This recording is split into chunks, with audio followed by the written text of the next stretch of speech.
అందరికీ నమస్తే శనార్థి.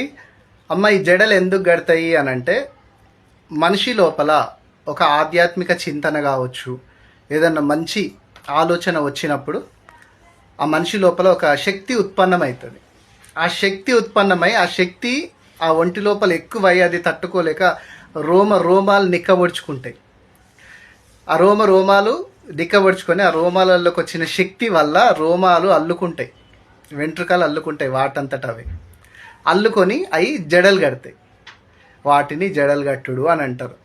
ఆ శక్తి ఒంటి లోపల ఎక్కువైనప్పుడు ముఖం లోపల ఆ మనిషి దగ్గర కళాకాంతి పెరుగుతాయి. అయితే దేవుడు వచ్చిన వాళ్ళకే కాదు, ఆధ్యాత్మిక చింతన ఉన్న వాళ్ళకి చాలామందికి జడలు కడతాయి. మీరు చూడుండ్రి. అట్లనే కొంతమంది మొక్కుబడులు ఉన్న వాళ్ళకు కూడా అనుకోకుండా జడలు కడతాయి.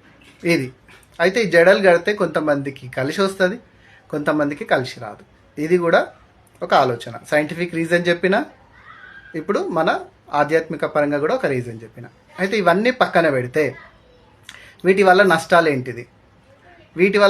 ఏంటిది? అంటే నీకు దువ్వనికి రాదు, ఈ మాడకు వెంట్రుకలకు మధ్య సందు ఉండదు, లోపల చుండ్రు జమైతుంది, నెత్తి ఆరదు, నెత్తి బరువెక్కుతుంది, మెడలు గుంజుతాయి, లోపల పేన్లు పడతాయి, అవి తీయరాదు.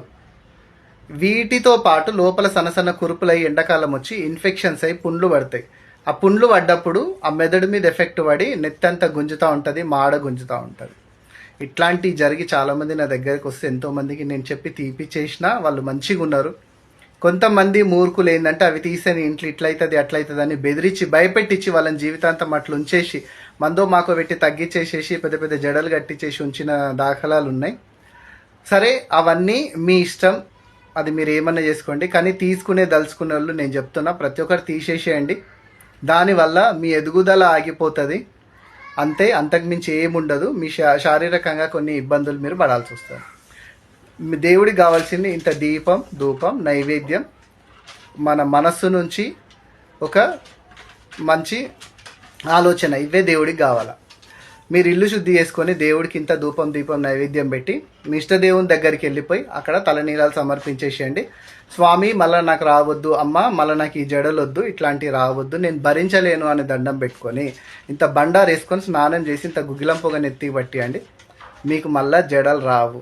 సర్వే జన సుఖినో భవంతు. భక్తి అంటే ఒక ప్రేమతోటి ఉండాలి, కానీ ఈ జడలు ధరించడము, ఇంకోటి చేయడము, దేవుళ్ళలాగా మనం తయారవ్వడం మాత్రం కాదు.